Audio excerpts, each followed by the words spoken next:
Hey, Blake. It is 2 in the morning. Hopefully this does not wake you up. Whew. Wow. There's so much I want to say to you, and I hope that we can FaceTime or see each other in person soon and get to talk more. But I'm just going to send you a few thoughts, and hopefully it's not going to be more than a few minutes. But I don't have the best track record. I don't think either one of us have the best track record for our voice memos. I want to start with an apology. Man, reading the second part of your message, my heart sank.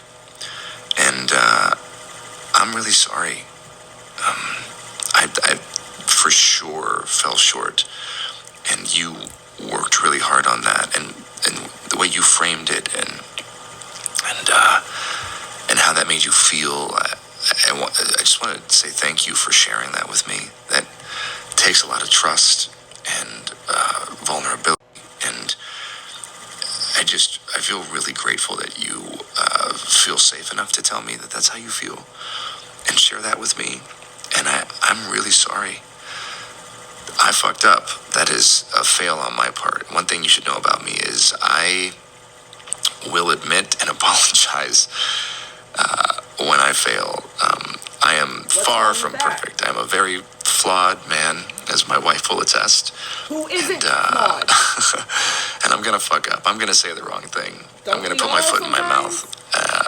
I'm going to piss you off, probably, but I will always apologize and find my way back to center. That is one thing I can assure you of. And I'm sorry I made you feel that way. That must have felt terrible. And I will for sure do better. That was not my best weekend, and I should have given it more time. And damn right, you got great friends if that's how you felt and they knew that. And fuck, we should all have friends like that. Aside from the fact that they're two of the most creative people on the planet, the three of you guys together is unbelievable. Talk about energy and just a force, all three of you. But I just wanted you to know that I didn't need that, because it's really good and it's going to make the movie sing like you said, and I'm excited to go through the whole movie with you. I'm just excited to spend time with you. I'm excited to be in your sphere and your presence, and for us to share creative juices together, although that sounds terrible. I think you and I have been trying to build a relationship, which I think we've done successfully. I mean, here we are talking like this, me into my phone at 2 in the morning, but largely via text and voice note. And I will be honest with you, that is not my biggest strength. I love being with people and being in somebody's he's placating. He's in somebody's placating space her. And being face to face, and I feel like that's where I excel. And definitely fallen short at times in our text and voice note exchanges, because there's so much to communicate and there's so much happening. And all that to say, I'm just really looking forward to spending time together. And I think that's going to really go a long way for our chemistry, which I believe is there. It has been there from the start. So I was so damn excited when you wanted to do this film. I felt it in the room when we met. And I think it does come from the both of us being so fucking hardworking and having a vision and not settling. And I'm excited to have a creative partner in that with you. And it's just really exciting. There's so much more to say. There's so much I want to say. And there's one thing that I do need to say, which is I am so sorry you have been through what you've been through with these other filmmakers and producers or whoever the people were that you worked with. It just pissed me off. Those fuckheads that I'm just still kind of blown away that this is the industry that we're in and that you've experienced that as a woman. And I know I don't need to say it, but that's not at all going to be or will be, and hopefully it's not been the experience with me. There's nothing more exciting to me like that I get to work with Blake Lively and have her, all of her. I mean, that's what I want. And so there's been no hesitancy with me sending you the final draft file. I am totally fine with that. The only reason I didn't send it today was because I was trying to implement and add your notes into my working draft, which is already, like, I'm all over that draft right now. So there's a whole bunch of new stars that are going to be collated pages. She wants that? And I just haven't had a chance to send it to you. But there's no hesitancy. I'm happy to send it to you. She wants the draft file. And I'm sorry that has happened to you before. And I hope after this experience there will be a new, I don't know, I hope it'll be healing in some way. Because that's all I want. I want this movie to be healing. I want this movie to be commercial, just like you, and affect people and touch people. And I want to walk you through my whole plan and the work that we're doing with the domestic violence partner that we found no more, and just my vision. And I just know that this can be really, really special, and it's going to be special. And you're the secret sauce, and we're the secret sauce. And anyways, I have so much more to say. I'm going to stop rambling because, Jesus Christ, it's been 6 minutes and 30 seconds, so fuck me. I'm sorry. You probably have kids all over you and a really baby on your boob, and you're listening to me ramble at 2 in the morning. I hope you're feeling better, and give Ryan my love.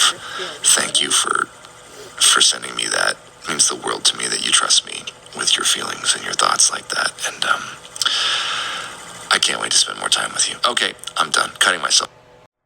Hey everybody, welcome back to my channel Straight Out of Context. If you did not know what that was a voice memo that Justin Baldoni had sent to Blake Lively while they were filming It Ends With Us. Funny thing is that was leaked to TMZ by Blake Lively and Ryan Reynolds, because Justin Baldoni just dropped the 5th lawsuit pertaining to It Ends With Us. Okay, we got the suit that Justin Baldoni had filed for $250 million against the New York Times. Okay, we got the California suit that Blake dropped initially, and then she also dropped a federal suit, same one, in New York. Then we have his against the New York Times. Then his former publicist also was suing him, alleging the same things Blake Lively did in her California and federal suit. Now we have Justin Baldoni, the 5th one, suing Blake Lively and Ryan Reynolds. And he's asking for $400 million. And he's alleging defamation, breach of contract, extortion, in trying to take over the movie rights, which he bought and owned from Colleen Hoover, the author of the book. And she very much was there during the entire production and filming of It Ends With Us. Colleen Hoover was. And they think that this has all to do with a page out of Ryan Reynolds' playbook, and how he was able to eventually get rights to Deadpool, to make Deadpool, and then, of course, the sequel, and then, of course, Deadpool Wolverine. So I haven't really stated my opinion on this, which way I'm leaning, but I very much have been suspicious since she initially filed the first one in California. Because I knew, and you can see the entire suit filing, okay? Over on my YouTube, I have all of them. You can pause to read. I knew that those messages, by looking at them, were not giving us the full context at all. So I was very hesitant to sit here and say, oh yeah, Blake Lively's telling the truth, or Justin Baldoni, da-da-da. This is not damning to him at all. This sounds like a director, a co-star, and the owner of the production company was trying to placate his star. And I think that's where he went wrong, was that he was trying too hard to give her control and allow her this and that. So she thought she's not just an actor in the film, that she can overstep her boundaries and try to control it, direct it, narrate everything.